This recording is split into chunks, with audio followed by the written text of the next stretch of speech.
지난달 23일 서울 강서구에서 5번째 북토크가 성황리에 끝이 났습니다. 그리고 오늘은 또 다른 작가 두 분과 함께 6번째 북토크를 시작하려고 합니다. 북토크 진행에 앞서 제 소개를 먼저 간단하게 말씀드리겠습니다. 저는 시인, 동화작가, 수필가로 문단에서 활동하고 있습니다. 저서로는 수필지, 둘이서 걷는 길, 시집, 첫사랑 수채화가 있습니다. 자, 그렇다면 여러분, 시민들이 다양한 작가들의 문학작품을 읽는 방법이 있을까요? 바로 여기 있죠. 문학나눔 도서 보급사업이라고 말할 수 있을 텐데요. 그렇다면 문학나눔 도서 보급사업이 무엇인지 간략하게 말씀드리도록 하겠습니다. 문학나눔 도서 보급사업은 문화체육관광부가 주최하고 한국문화예술위원회가 주관하는 그런 프로그램입니다. 국내에서 발간되는 양질의 문학도서를 선정 보급함으로써 문학 분야의 창작 여건을 조성하고 또 문학 출판시장 활성화를 위해 지원하는 사업입니다. 더불어 나의 첫 책 프로젝트 라이팅 온 북스는 해당 사업에서 생애 첫 발간작이 선정된 작가님들을 지원하고자 시행된 프로젝트로 신진 작가님들의 책이 앞으로도 더욱 빛날 것을 염원하는 마음이 담겨 있습니다. 그리고 오늘 나에게 던지는 수많은 질문과 해석들이라는 주제로 6번째 북토크가 시작됩니다.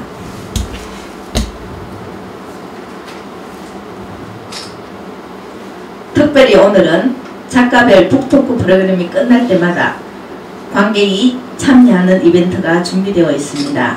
나누어 드리는 포스트잇에 관객이 직접 질문을 적은 후 스태프에게 제출하며 작가님이 마음에 드는 질문을 고르고 질문자에게는 친필 사인이 되어 있는 도서를 받을 수 있는 이벤트입니다. 그렇기에 여러분의 많은 참여 꼭 부탁드립니다. 자, 그럼 화면 속 영상을 통해 문학나눔 도서 보급 사업에 대해 더 자세히 알아보겠습니다.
프로젝트가 저 책을 낸 작가님들을 굉장히 응원해주고 격려해주고 좀 더 계속 쓸 수 있게 원동력이 되어주는 그런 프로젝트가 되고 있는 것 같습니다. 나의 첫 책 프로젝트에서 이번에 북토크를 진행하게 됐습니다. 그간의 인고의 시간을 거쳐서 준비를 하셨을 거라고 생각해요. 독자들을 만날 때가 이제는 진짜로 만나는 시간이 되는 건데 그러니까 막막함이랑 설렘이 동시에 공존했던 것 같습니다. 첫 책 프로젝트를 통해서 진짜 이렇게 많은 독자분들이 오실지 몰랐는데 만나게 돼서 너무 감사드리고 나의 첫 책 프로젝트 프로젝트를 통해서 이런 기회를 갖게 되면서 두 번째 책도 잘 써야겠다 이런 용기를 갖게 됐습니다.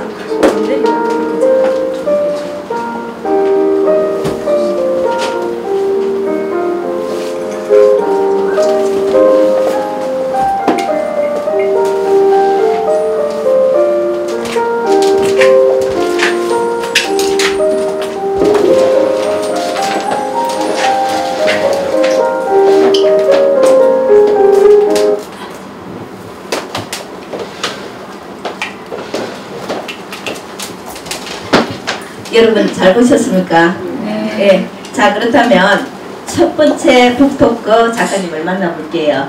안녕하세요, 작가님. 안녕하세요. 네, 작가님 소개 부탁드립니다. 안녕하십니까. 저는 동시를 쓰고 있는 이윤경이라고 합니다. 저는 대구에 살고 있고요. 대구에서는 직장을 다니면서 또 시골에 제 고향이 성주인데 시골에 또 이렇게 작은 서재가 있는데 거기 왔다 갔다 하면서 글을 쓰고 있습니다.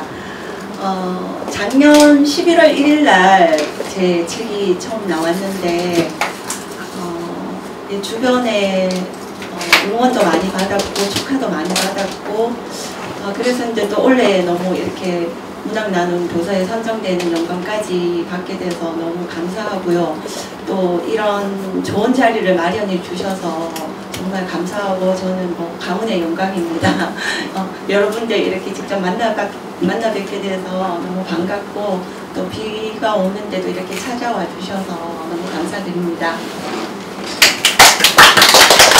네, 감사합니다. 제가 담쟁이는 문제를 풀었을까요? 책을 읽어보니까 너무 좀 색다른 그런 동치집인 것 같아요. 제가 읽으면서 어제 감탄을 했습니다. 예, 말씀 잘 들었습니다. 그러면 작가님 첫 발간이신 이 도서에 대해서 간단하게 소개 부탁드리겠습니다. 네. 저는 2008년도 매일신문 신춘문예로 등단을 하게 돼서 이제 글을 쓰기 시작했고요.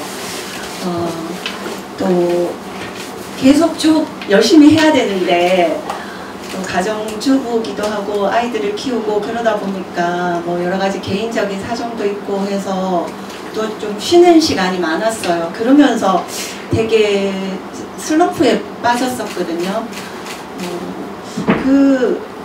그러다가 이제 등단한 지 뭐 10년도 훌쩍 지났는데 주변에서 언제 책을 내느냐, 그러니까 등단은 했지만 내 책이 없으니까 어디 가서 뭐 시인이라든가 작가라는 그런 소개를 듣는 게 굉장히 부끄러웠어요.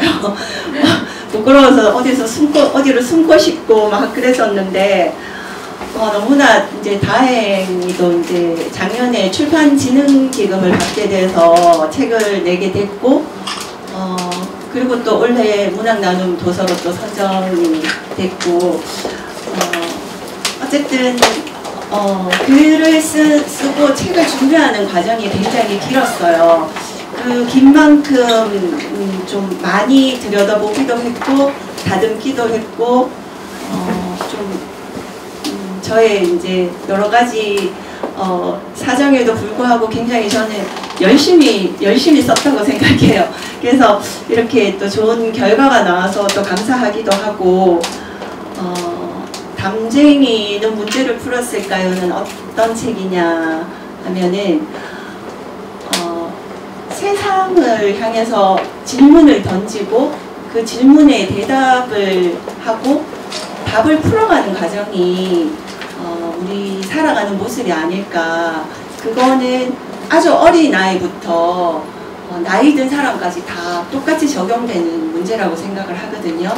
그래서 나는 어른이지만 나는 나이가 들어가고 어른이지만 그런 질문을 끝없이 던지면은 나는 조금이라도 조금 젊은 생각을 가지고 그리고 내가 가지고 있는 어릴 적부터 가지고 있던 어떤 동심의 세계 그거를 놓치지 않겠다는 그런 의지나 그런 생각을 적어내는 거고 그런 저의 이야기들을 사물을 통해서 일반 뭐 수필이나 시는 내 입을 통해서 나를 통해서 이렇게 표현해진다고 하면 동시는 어떤 사물이나 자연이나 다른 어떤 객관적인 대상을 통해서 내 이야기를 들려주는 거라고 생각하거든요.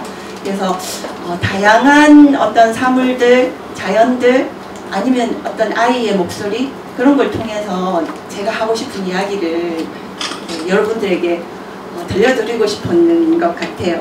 그래서 보면 엉뚱한 생각도 있고요. 재밌기도 하고 또 어떤 그냥 재밌기만 한 게 아니라 좀 사유하는 좀 생각을 하고 약간 갸웃거리고 다시 한번 보면 또 의미가 전달될 수 있는 그렇게 쓰려고 했습니다. 네, 말씀 잘 들었습니다. 그러면 제가 또 왜냐하면 앉아 계신 분들은 아직 이 책을 못 보셨죠? 네. 그러면 담쟁이는 문제를 풀었을까요? 간단하게 이게 담쟁이는 문제를 풀었을까요? 동시에 있습니다. 그 우리 작가님 목소리를 한번 들어보고 진행하는 게 좀 좋을 것 같습니다. 네. 그러면 이게 표제적인 담쟁이를 문제를 풀었을까요를 제가 읽어드리겠습니다. 담쟁이는 문제를 풀었을까요? 그랬을 거야. 담쟁이도 한 번에 담을 넘고 나무를 타고 벽을 덮지는 못했을 거야. 점프하다 떨어지고 헛디뎌 미끄러지기도 했을 거야. 튀어나온 돌조각을 붙잡고 버티기도 했을 거고 아래로 곤두박질 쳐서 늘어지기도 했을 거야. 길이 없는 게 문제고 답이 없는 게 문제인데 담쟁이는 어제보다 조금 더 올라갔으니 오늘도 무럭무럭 문제와 만났을 거야. 너무 좋죠? 여러분 나중에 포스트잇에 질문 꼭 적어주십시오. 그래야 이 책을 받을 수 있습니다. 네, 저는 이 책을 보면서 제일 첫 페이지에 숲은 초록으로 물들도록 이걸 보면서 깜짝 놀랐습니다. 사실 우리가 동시에 나오는 교과서에 나오는 그런 책과는 조금 그런 색다른 그런 동시 표현이 있어가지고 작가님에 대해서 존경을 구합니다. 너무 안에 내용이 좋았습니다. 네, 그러면 작가님 이 동시라는 양식이 어떤 분들에게는 굉장히 조금 어려운 영역이 쉬운 영역이기도 하지만 어려운 영역이기도 할 것 같습니다. 그래서 동시집 작가님으로서 글을 읽을 때 어떤 부분을 조금 더 집중적으로 읽어야 될지 또 어떤 포인트가 매력적인지 그걸 좀 알려주시면 좋을 것 같습니다.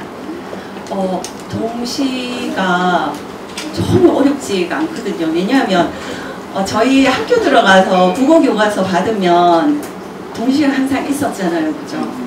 그래서 알게 모르게 다 보고 자랐던 거예요. 보고 자랐었고. 저는 제가 살기는 대구에서 사는데 고향은 경북 참외가 많이 나는 경북 성주인데요.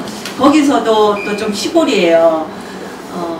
근데 저는 70년대 초반인데 책이 그렇게 흔하지가 않았어요. 지금처럼 책이 흔하지 않았고, 근데 책을 너무 좋아했는데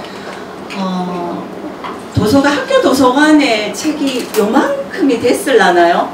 그러니까 시골 학교, 아주 면 단위의 작은 학교, 이제 뭐 2반밖에 없고 이런 학교인데 거기 책을 다 읽었는데 이렇게 새로운 책을 읽고 싶은데 그때만 해도 이렇게 책 공급이 막 그렇지 않다 보니까 읽은 책도 읽고 읽은 책도 읽고 새로운 책은 이제 학년 바뀌면 교과서였어요.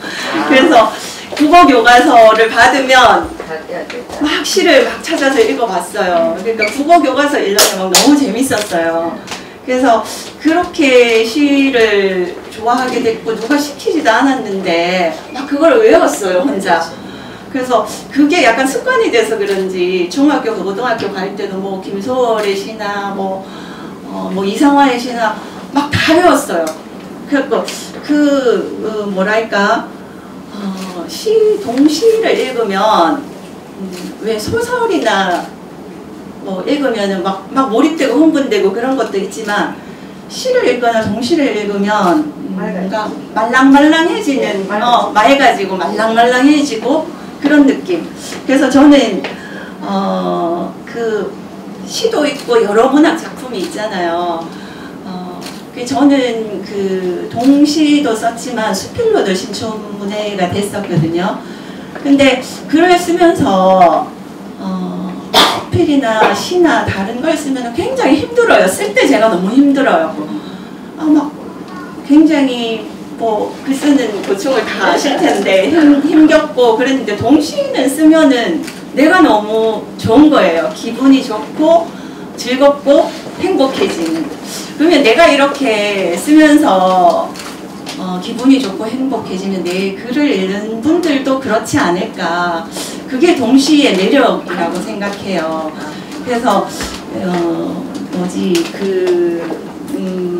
어른이 돼서도 그 어린아이 때의 어떤 왜 어린아이 때는 우리가 아이들 다 키워보셨을 테고 키우시는 분들도 있을 테고 그러면 아이들은 끝없이 질문하잖아요. 근데 우리가 궁금한 게 없고 되고 싶은 게 없고 질문을 잃어버렸을 때부터 마음이 이제 늙어지는 것 같아요. 그래서 그런 질문을 하면서 내가 알아가는 재미, 또 질문을 하면서 뭔가 해결하는 재미, 그런 거가 동시 속에 있지 않을까. 그래서 저는 동시를 좋아하고 동시를 쓰고 있고 또 동시를 사랑하고 있습니다. 네, 말씀 잘 들었습니다.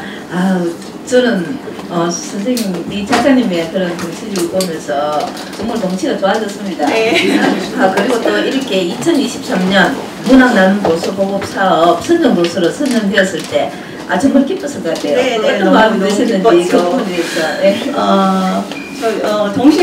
동시집 처음 나온 날도 너무 기뻤어요. 그러니까 제가 늘 꿈꾸던 거였고 나의 존재 가치. 그러니까 내가 뭐 누구야 엄마, 뭐 아내, 그냥 이런 사람이 아니라 그냥 나 자신이 인정받는다는 느낌. 그래서 굉장히 또 좋았고 문학 나눔 선정은 제가 이제 저희 그 같이 글 쓰는 분들하고 무슨 토론회 같은 화상 토론회 같은 걸 하고 있는데 저는 몰랐어요. 우리 그 출판사에서 뭐 말해주지도 않았고 그래서 모르고 있었는데 화상 토론을 하고 있는데 그 다른 분이 막 갑자기 박수를 치시면서 선생님 요번에 선정됐어요 이러더라고요. 그래서 내가 무슨 선정이요? 이러니까 문학 나눔 선정됐다 하더라고요. 그래서 내가 나만 좋아하는 내 책이 아니구나. 다른 분들이 읽었을 때도 많은 분들한테 읽혀줘도 괜찮은 책이구나 라고 인정을 받았다는 게 너무 또 기뻤고요. 그리고 좀 앞으로 더 써도 되겠구나. 앞으로 계속 열심히 써라. 그런 응원이고 칭찬이고 격려고 그래서 정말 너무 기뻤어요. 네, 맞습니다. 정말 기쁠 것 같습니다. 정말 기쁠 것 같습니다. 저도 부럽기도 합니다. 네. 그러면 작가님 아까 수필에도 신춘문예가 되셨다 하셨는데 평소 작가님이 글을 쓰실 때 모티브가 되는 것은 어떤 것이 있었을까요? 저는 어떤 관계를 우리가 맺으려고 하잖아요. 오늘 여러분들하고 저하고도 처음 보고 아무것도 모르는 상태로 오셨잖아요. 근데 이제 여러분들이 제 이름 이윤경 이름을 아셨잖아요. 그러면 이윤경이라는 동시 쓰는 사람이 있구나. 그래서 저는 먼저 이렇게 글을 쓸 때도 어떤 대상이 만약에 꽃에 대해서 써야 된다면 이 대상하고 나하고 어떤 관계를 맺으려고 그러면 얘의 이름을 알아야 돼요. 장미구나, 국화구나, 카네이션이구나. 그래서 이름을 알아가는 게 제일 첫 번째고 궁금해하는 것. 내가 저 사람한테 그냥 아무 관심도 없고 나하고 아무 관계도 없으면 이름을 알 필요도 없어요. 근데 난 저 사람하고 친하고 싶어. 난 이분을 알고 싶어. 그러면 이름이 어떻게 되세요? 성함이 어떻게 되세요? 먼저 물어보겠죠. 오늘 처음 뵀는데도 정서연 작가님 서로 이름을 알고 굉장히 뭐 한 시간 정도 있었는데 막 이야기를 주고받고 대구에 놀러 오시면 저 연락하세요 이러고 그래서 이름을 알면서 친해지는 것 같아요. 글쓰기도 마찬가지인 것 같아요. 내가 그 어떤 소재, 주제, 어떤 걸 정해가지고 글을 쓰려면은 그 대상을 잘 알아야 되잖아요. 특히 시를 어떤 소설을 쓰든지 뭐 시를 쓰든지 어떤 글을 쓰시더라도 그 대상이 가지고 있는 특징, 뭐 습관 그런 걸 가지고 우리가 쓰게 되잖아요. 그러면 제일 먼저 시작하는 게 이름을 알아가는 거고, 그래서 가만히 이렇게 보시면 우리는 태풍에도 이름을 다 붙이고 비에도 이름을 붙이고 뭐 세상 모든 만물에 이름을 다 붙이는 것 같아요. 그래서 한 번은 제가 거제도를 갔는데 배를 탔어요. 배를 탔는데 이제 배 타면은 그 특징이 있잖아요. 선장님이 막 뽕짝 음악도 틀어주시고 그러면서 막 그 선장님이 그 안내를 해요. 아 저기 왼쪽편 보세요. 뭐 저기 서쪽 뭐 45도 쪽으로 보시면 저기 사자바위가 있습니다. 거기를 지나면은 뭐 부엉이 바위가 있고요. 이름을 다 부르시는 거예요. 그러면 아무 감흥이 없던 바위가 정말 부엉이네? 이렇게 보이는 거예요. 시나 문학작품도 그런 것 같아요. 아무것도 없는 거에서 내가 그것의 이름을 알고 아니면 이름이 없는 걸 내가 지어보는 것. 내 글에 내가 쓴 시에 제목을 붙이는 것. 이것도 내가 이름을 짓는 거잖아요. 그래서 모티브라고 뭐 한다면 먼저 이름을 알고 시작하는 단계, 그러면서 관계를 맺어가는 것, 그런 거라고 생각합니다. 네, 말씀 감사합니다. 오늘 오셔가지고 1시간 만에 친구 되었습니다. 네, 그 작가님께서 글을 쓰는 사람이 되겠다고 또 이렇게 결심한 계기가 있었을 것 같은데 그거에 대해서 말씀해 주시면 감사하겠습니다. 그냥 결심 이런 건 아니고요. 그냥 늘 이렇게 꿈이었죠. 책을 좋아했으니까 내가 그 책에서 받은 어떤 감동, 기쁨, 즐거움, 나도 이런 거 한번 써보고 싶다, 그런 생각을 아주 어렸을 적부터 했던 것 같아요. 그래서 그 아까도 얘기를 했었지만 제가 그 조그마한 시골 도서관의 책들을 막 장르 상관없이 정말 막 읽었는데 많이 우리가 아이들 키울 때도 책을 좀 많이 읽히잖아요, 요즘 엄마들이. 그래서 아무래도 많이 읽으면 잘 쓸 수밖에 없는 것 같아요, 그죠? 그래서 저는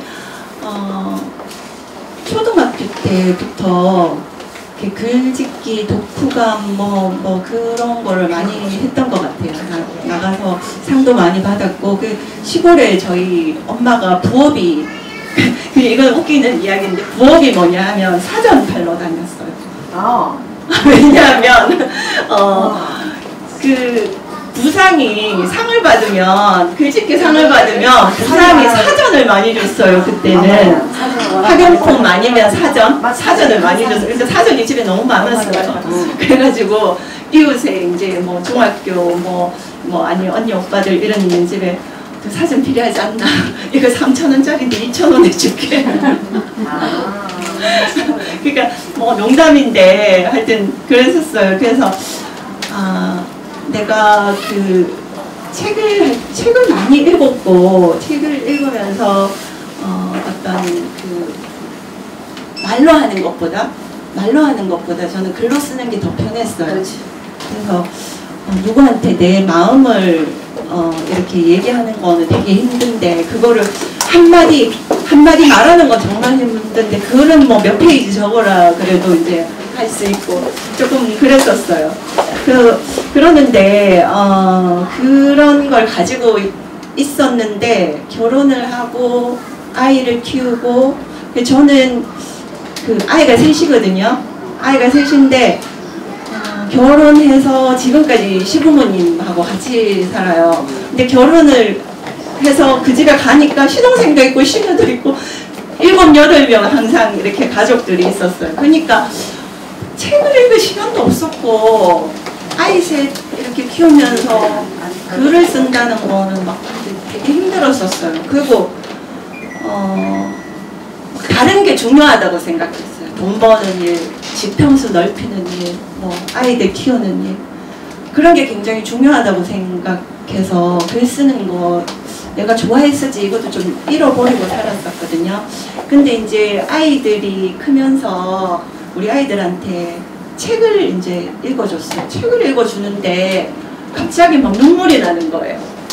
이거 정말 내가 하고 싶었던 일이 있었고 정말 간절히 꿈꾸는 건데 난 왜 이렇게 살고 있지? 그런 생각이 들더라고요. 그래서 어느 날 이제 막내를 업고 은행을 갔는데 은행에서 여성 100일장을 하는 거예요. 그래갖고 이제 그냥 신청을 했어요. 신청을 해서 했는데 어머나 1등이 된 거예요. 근데 그게 한 2000년도 초반 이랬는데 그때 상금을 100만 원을 주더라고요. 그때 엄청 컸었어요. 그리고 이제 그때부터 되는구나 이러면서 막 여기저기 100일장 이런 데 냈는데 막 이렇게 결과가 좋은 거예요. 그래서 하면 되겠구나 싶어서 네, 그래서 이제 늦게 다시 국문학 공부를 시작하고 또 글 쓰는 공부를 계속 쫓아다니면서 하고 그렇게 이제 다시 글을 쓰게 됐어요. 근데 오늘 이 자리에 이렇게 작가로 앉을 거를 상상이나 했겠어요. 그래서 너무 감격스럽고 감사합니다. 네. 역시 또 이렇게 신춘문예 작가님이 되시는데 다 이유가 있는 것 같습니다. 어머니 영향이 굉장히 크신 것 같습니다. 사전 아직도 기억납니다. 네, 이번 이 동시집을 담쟁이는 문제를 풀었을까요? 이 동시집을 집필하면서 영향을 받은 일화가 있다면 거기에 대해서 소개 부탁드립니다. 그 글을 이제 좀 꾸준하게 썼어요. 써서 이제 이렇게 모아놓기도 하고 다시 꺼내서 읽어보기도 하고 그런데 그 오신 분들 중에서도 글 쓰시는 분들도 있으실 테고 이렇게 글이 금방 막 쭉 되는 게 아니잖아요. 그래서 내가 생각했던 것처럼 내가 어떤 걸 쓰고 싶다 했는데 도저히 뭐 연결이 나는 이 장미에 대해서 쓰고 싶은데 그냥 장미라고 쓰면 너무 재미없는 거고 뭐 이제 좀 잘 쓰고 싶은데 뭔가 연관이 되는 무언가를 찾아야 될 때가 있어요. 그래서 묵혀놓기도 하고 뭐 이랬는데 이 담쟁이는 문제를 풀었을까요?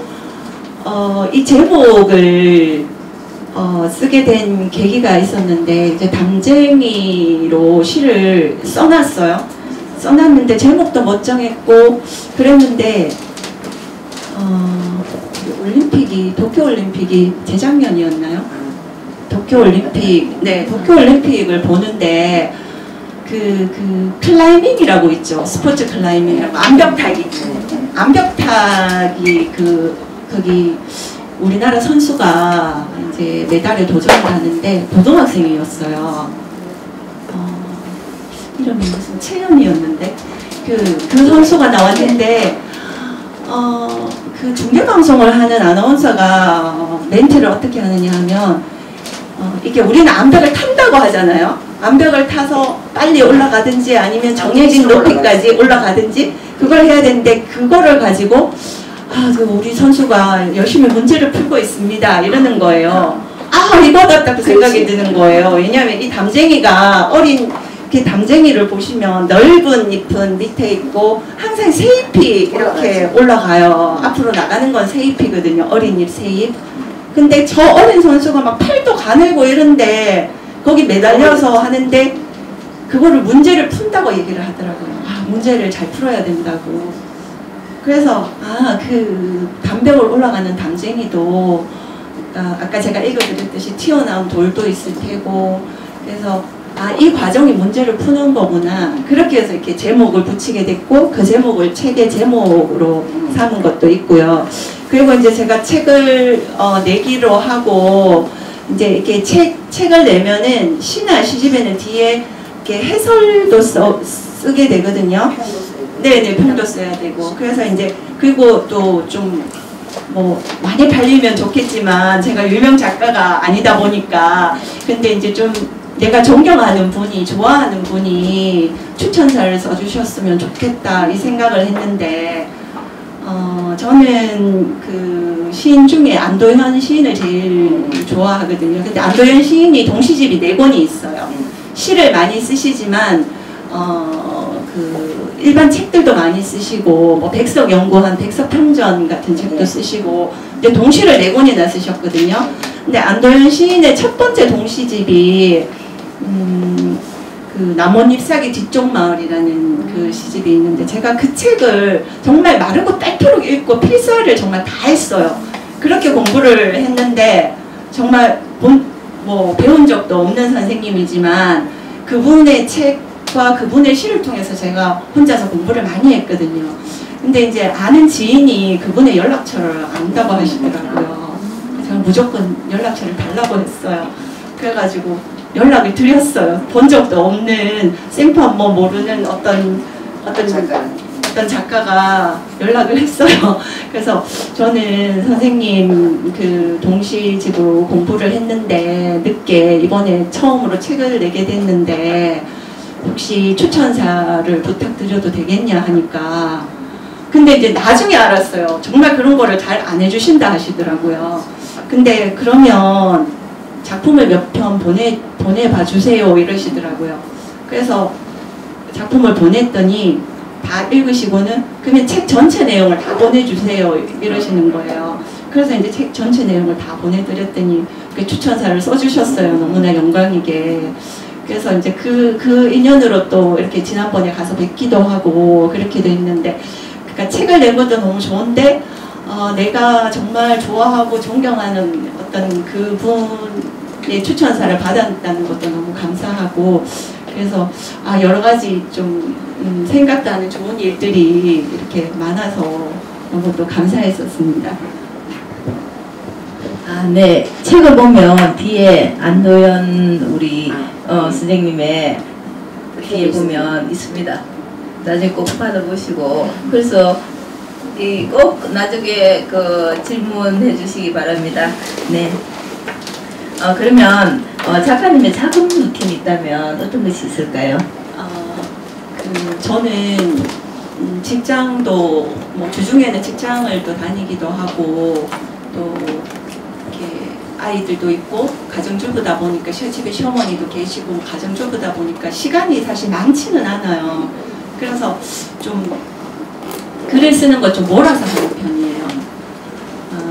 대신에 이제 어떻게 하냐면 한동안은 글을 써야 되겠다 이 생각을 하면 너무 그것도 스트레스라서 이제 한동안 몇 달을 글을 거의 안 써요. 안 쓰고 그냥 그 기간을 저는 수집 기간이라고 하는데 책을 좀 많이 읽어요. 시집도 읽고 수필집도 읽고 다양한 뭐 그런 그거 또 다른 저는 그 한자도 공부를 계속 하고 있거든요.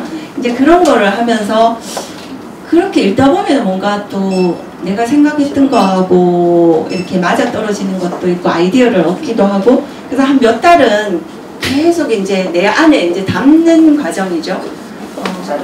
네, 자료도 수집하고 또 여행도 가고 또 메모도 하고 그러면서 이렇게 노트 한 권에다가 떠오르는 단어, 책을 보다가 좋은 구절 뭐 이런 거를 이제 메모를 해놔요. 그래서 그러니까 누가 보면은 저보고 뭐 보부상 뭐 방판하는 사람인가 가방을 몇 개를 들고 다니거든요.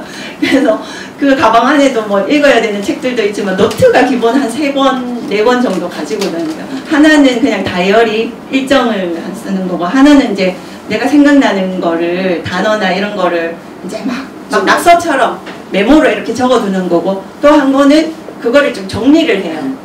이제 이거 하고 매치해서 이렇게 좀 정리를 하고, 네네. 그래서 이제 그렇게 해놨다가 내가 이제 좀 써야 되겠다 싶은 생각이 왔을 때는 좀 몰아서 그 자료들을 가지고 이제 집중해서 좀 이렇게 쓰는 편이에요. 네. 말씀을 들어보니 스트레스도 좀 많은 것 같아요. 그 작가님의 이 스트레스 방법이 있다면 말씀해 주세요. 스트레스 푸는 방법이요? 네네네. 스트레스 많죠. 여기 대부분 여자분들이고 하니까 뭐 글 쓰는 스트레스도 있고 아이들 뭐 또 집에서 뭐 고부간에 뭐 여러 가지 그런 게 있잖아요. 그러면 막 걱정하고 고민하고 하려면 정말 끝이 없어요. 끝이 없어서. 근데 저는 이제 보통은 이제 걸어요. 걷는데 여럿이 걸으면 별로 도움이 안 되고 이제 혼자 이제 대구에는 가면 신천이라고 있거든요. 그 대구 시내를 이렇게 가로지르는 신천이 있는데 꽤 걷기가 괜찮아요. 그래서 그 집을 나와서 혼자 이렇게 걸으면서 이제 생각을 정리도 하게 되고 그리고 이제 또 제가 이제 조금 나이가 이제 들어가니까 밤에 또 잠이 잘 안 오더라고요. 그래서 잠을 자려고 하면 잠이 안 와요. 그러면 이제 책 읽는 것도 뭐 한두 번이고, 예, 그럴 때는 이제 뭐 이렇게 서랍을 이제 하나를 팍 정리해요. 서랍을 막 정리를 하다 보면 아무 생각 없이 정리하다 보면 머릿속이 정리가 되더라고요. 그래서 그냥 걷거나 뭐 뭔가를 하나 끄집어내서 정리를 하거나 그러면 뭔가 하여튼 몸을 움직여야 되는 것 같아요. 몸을 움직이면 잡생각도 좀 사라지고 스트레스도 좀 그게 엷어지더라고요. 네. 예, 말씀 잘 들었습니다. 그럼 요즘 작가님 최근 이 많은 일들이 지금 일어나고 있잖아요, 그렇죠? 많은 일들이 일어나고 있는데 최근 관심 있게 바라보고 있는 그런 주제나 이슈가 있으면 어떻게? 뭐 너무 많은 일들이 있어서 그런 거를 제가 또 뭐 전문적인 사람도 아니라서 그냥 제 입장에서는 저는 그 글을 쓰다 보니까 조금 더 예민하고 일반인들보다 조금 더 예민하고 조금 더 감성적인 부분이 많은 것 같아요. 그래서 어떤 일들에 대해서 조금 더 민감할 수도 있고 만약에 뭐 슬픈 일이면 더 슬프게 그래서 뭐 뉴스를 보면 너무 이렇게 화가 난다기보다는 이렇게 마음이 아프고 막 그런 것 때문에 좀 잘 안 보기도 하고 그런데 이제 그런 그 예민하고 감성적인 그런 성향이 예전에는 되게 제 약점이라고 생각했어요. 너는 왜 그래? 너는 왜 사람들 모여 있는 데서 혼자 뒤에 가서 그러고 있어? 그러니까 우리가 아이를 키울 때 이 어린이들은 그냥 밝고 맑고 명랑하고 씩씩하고 이래야만 한다? 좀 거기에 잡혀 있는 것 같아요. 그죠? 앞에 나가서 우리 애는 발표도 잘해야 되고 뭐 리더십도 있어야 되고 친구하고도 잘 어울려야 되고 그런데 우리 아이는 안 그런 것 같아. 근데 저도 사실 좀 그랬었거든요. 근데 그거를 약점이라고 생각했는데 그래서 그거를 바꿀 수는 없잖아요. 그죠? 강제로 바꿀 수도 없고 근데 제가 글을 쓰면서 느낀 게 내가 약점이라고 생각했던 게 또 강점이 될 수 있는 거예요. 다른 사람들보다 조금 더 예민하고 조금 더 감각적이고 감성적이고 이런 부분이 글 쓰는 데는 도움이 되는구나. 그리고 뭐 굳이 뭐 모든 사람하고 다 이렇게 잘 지내고 다 편할 이유는 없잖아요. 내가 좋은 사람하고 편하면 되고 이제 그거를 알기까지가 좀 오래 걸려서 중간중간 좀 힘든 부분도 있었고 그거를 나의 그런 걸 감추기 위해서 일부러 막 명랑한 척하고 뭐 어디 가면 막 굳은 일 맡아서 다 해서 막 잘한다 소리 듣는 게 그게 뭐 대단한 막 그런 것처럼 그러니까 그렇게 키우지 않아도 된다 이런 생각이 드는 거예요. 그래서 요즘 왜 그 MBTI라고 그러죠. 기질, 자기가 갖고 있는 기질 거기에 맞게 그걸 차라리 더 개발시키는 게 소심한 애 보고 막 앞에 나가서 막 이렇게 휘둘러라 그거 안 되잖아요. 그러면 그냥 그 아이의 가지고 있는 기질을 그냥 좀 살려주는 거. 그게 또 그리고 우리가 우리의 사람의 감정은 여러 가지가 있잖아요. 기쁨도 있고 슬픔도 있고 뭐 여러 가지 있는데 우리는 뭐 기쁘고 밝고 명랑해야지 그게 행복이라고 생각하는데 사람이 다 그럴 수는 없잖아요. 쓸쓸한 감정, 외로운 감정, 슬픈 감정 그게 골고루 다 다 잘 갖춰줘야지 정말 좋은 어른이 되는 것 같아요. 근데 쓸쓸하면 안 돼, 외로우면 안 돼, 나 혼자 안 돼, 절대 안 돼. 그러면 이렇게 건강한 어른으로 자랄 수 없는 것 같아요. 그래서 내가 가진 그런 감정들, 그리고 우리 아이들이 가지고 있는 감정들, 그런 거를 좀 잘 살펴보고, 쓸쓸하거나 외로운 게 부정적인 감정이 아니라는 걸 우리가 알고 있어야 되는 것 같아요. 그래서 혼자서도 뭐든 잘 할 수 있고, 그래야지 조금 더 성숙해지지 않을까, 그런 생각을 요즘 하고 있습니다.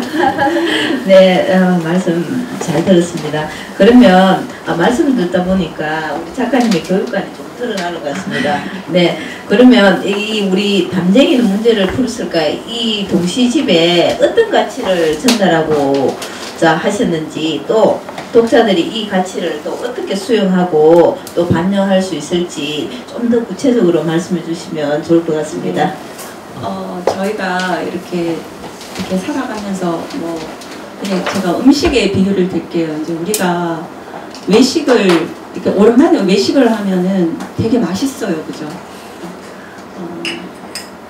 근데 그 음식들이 이렇게 한두 번 먹다 보면은 달거나 짜거나 맵거나 굉장히 자극을 시키는 음식이에요. 우리가 집밥 그러는 이유가 편안한 음식이 아니고 굉장히 이렇게 자극적인 그런 음식인데, 어쨌든 자극적인 거는 맛있다고 느끼는 거고 새롭고 그렇긴 한데 어쨌든 몸에 좋지는 않아요, 그죠? 그런 자극적인 게. 네, 몸에 좋은 거는 쓰거나 싱겁거나 그러니까 맛도 없고 밋밋하고. 그런데 이제 우리 마음도 마찬가지인 것 같아요. 저는 동시를 쓰다 보니까 어떤 아이들의 마음 이런 거를 자꾸 이제 살펴보려고 애를 쓰는데, 이렇게 책을 읽기를 굉장히 힘들어하는 애들이 많아요. 그냥 한 자리에 앉아서 책을 읽고 잔잔하게 있는 거가 굉장히 힘들고 그런 게 많은데, 게임처럼 막 자극적이고 흥분시키고 그런 게 아니기 때문에.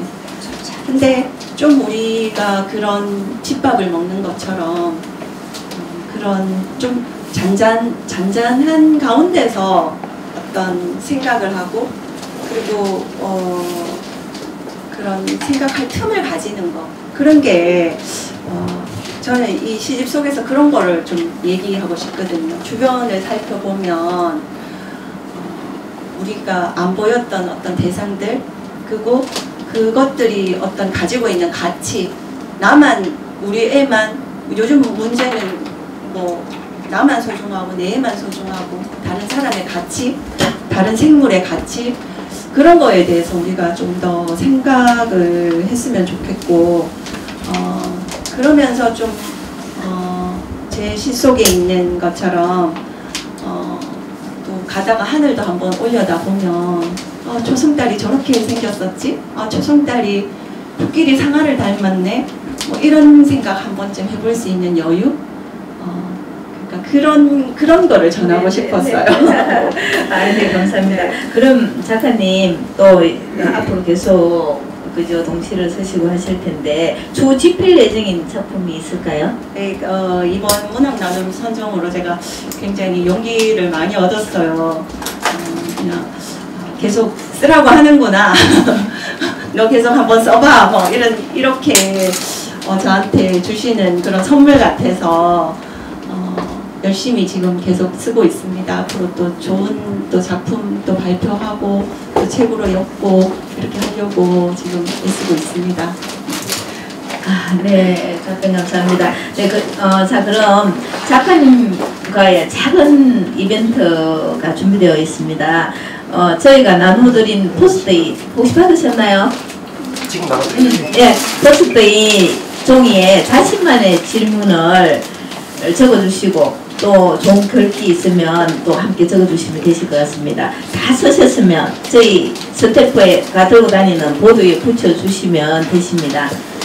그 마음에 드는 글을 또 우리 작가님께서 선택하시고 또 답변해 주시면 되시고요.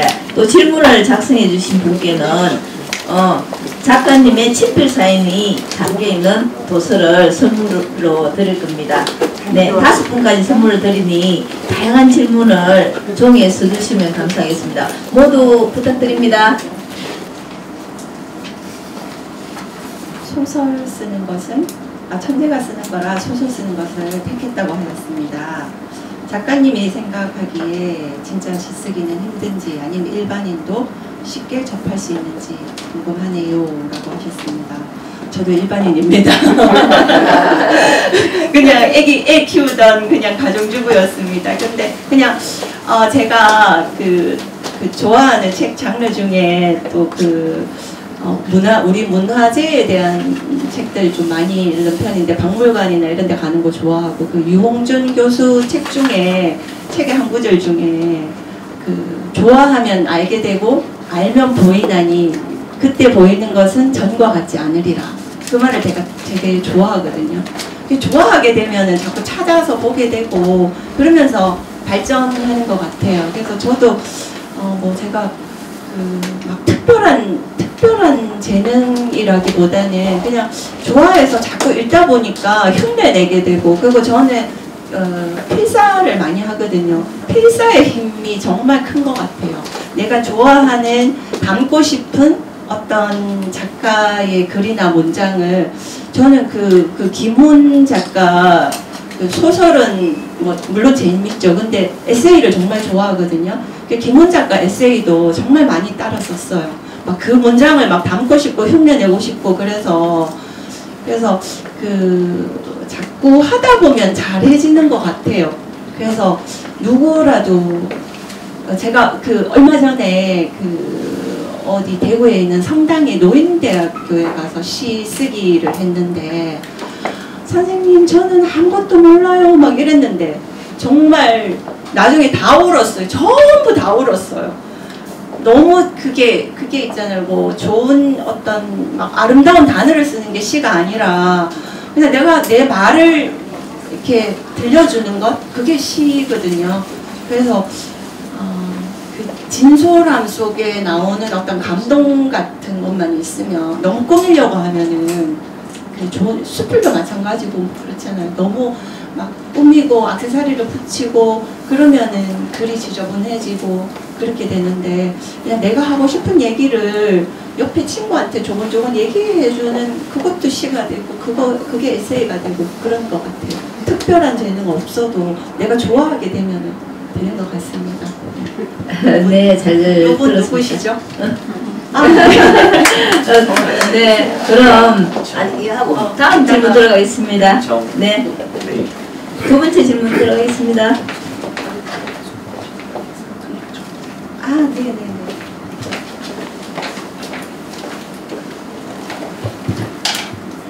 글쓰기 수업을 듣고 있는데 실력이 없다 보니 선생님께 싫은 소리를 많이 듣고 있습니다. 이렇게까지 하면서 글을 써야 하나 포기하고 싶기도 하고 담쟁이처럼 문제를 해결하고 계속 글을 쓰고 싶은 생각도 있습니다. 선생님께서 저의 상황이라면 어떻게 하실는지 조언 부탁드립니다. 저도 그랬습니다. 들어와서 안 써. 그러니까 이 과정이 필요한 것 같아요. 나한테 쓴소리 해주는 사람이 정말 도움이 되더라고요. 그래서 정말 담쟁이 길이 없잖아요. 정해진 길이 없잖아요. 근데 그냥 내가 가다 보면은 그런 잘 쓰는 그런 시간이 오리라 생각됩니다. 쓴소리 계속 들으셔야 돼요. 네, 다음 질문 뽑아주십시오. 어떤 분? 정연정. 직장과 육아를 병행하면서 글 작업하시기 어려울 것 같습니다. 어디서 가장 도움을 받으셨는지 궁금합니다. 도움 별로 못 받은 것 같아요. 그냥 저 혼자 담쟁이처럼 씩씩하게 용감하게 나는 내 길을 가는다. 그냥 주어진 시간 안에서 내가 그냥 틈을 내고 잠깐이라도 책 보고 손에 놓지 않고 그냥 꾸준히 했던 것 같아요. 그게 꾸준히 하는 게 오래 꾸준히 하는 게 중요한 것 같습니다. 네, 다음 질문 네 번째 질문 뽑아주십시오. 작가님의 진솔한 이야기 잘 들었습니다. 작가님의 자료 수집 기간이라고 말씀하신 기간에 주로 어떤 책을 많이 읽으시는지 그리고 책을 고르는 기준이 있는지 궁금합니다. 네, 저는 좀 다양한 책을 읽으려고 이렇게 하거든요. 동시를 쓰지만 저는 동시집보다 시를 좀 많이 읽는 편이고요. 그리고 요즘은 철학서죠. 쉽게 이렇게 풀어놓은 철학, 뭐 소크라테스 익스프레스나 뭐 그 철학서적이 생각을 정리하거나 어떤 그런 데 도움이 좀 되는 것 같고요. 책을 고르는 기준은 뭐 특별히 기준 정해놓은 건 아닌데 좀 이렇게 추천받기도 하고요. 뭐 리뷰 같은 거 보기도 하고 그렇게 좀 다양하게 읽어야 되는 것 같습니다. 한쪽 내가 동시 쓴다고 동시만 읽는 게 아니라 에세이, 뭐 소설 좀 골고루 읽는데 주로 시를 많이 보고 좀 쉬운 철학서적 좀 보는 게 도움이 되는 것 같아요. 그거를 한 번만 더. 네, 5번째 질문 뽑아주시겠습니다.